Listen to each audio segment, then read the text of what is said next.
The origins of Morse code came after Samuel B. Morse missed the death of his wife due to the lag in communication, and had begun to work on a device that would change communication as we know it.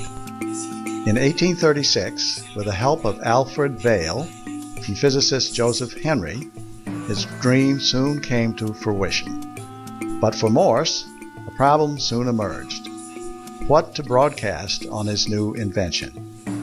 Morse's machine ran on pulses of electric current and was unable to send voice messages. But Morse soon realized that he could transmit a code based on these currents and the blank time in between them. Soon, Morse set to work on creating a code for his new machine based on numerals, to be then translated by the operators. However, Morse's partner in the project, Alfred Vail, soon stepped in, and together the two created a code consisting of several dots and dashes, representing each letter in the alphabet.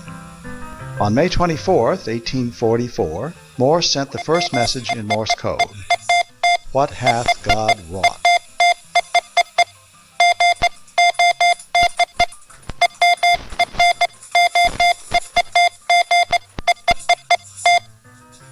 Originally, Morse and Vail's plan had been to print the codes onto a paper which was to be taken and translated by the operators. However, soon those who used Morse's system discovered they could listen to the raw signal that was being received and make a better translation from this raw signal.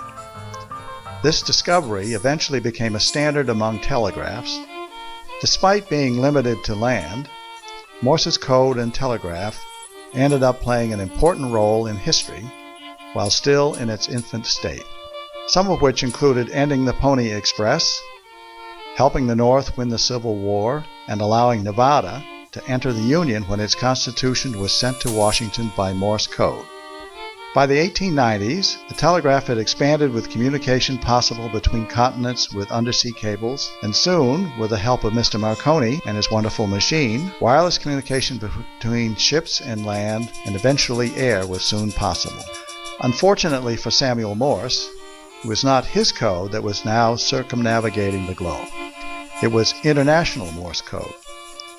Created in 1848 by Frederick Clemens Girk, after he noticed disadvantages with the code created by Morse.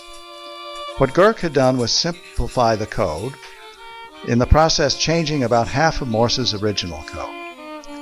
Soon, after a few more changes, this revised code was adopted by the international community as standard, sentencing Morse's original to an obscure secondary code known as American Morse code.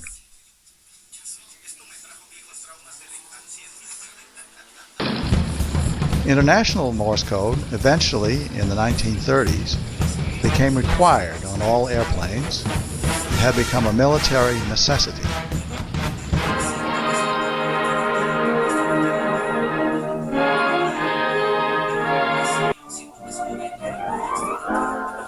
Rhythm is indeed the key to good sending.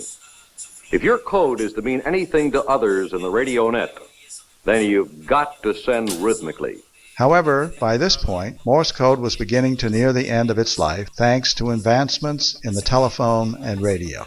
However, the code continued to persist until 1999, when the code was replaced as the International Maritime Communication Standard with Global Maritime Distress System. The final nail in the coffin came on July 12, 1999, when the last commercial transmittance of Morse code was sent out in the United States, with the very first words that were sent by Morse in 1844. "What hath God wrought?"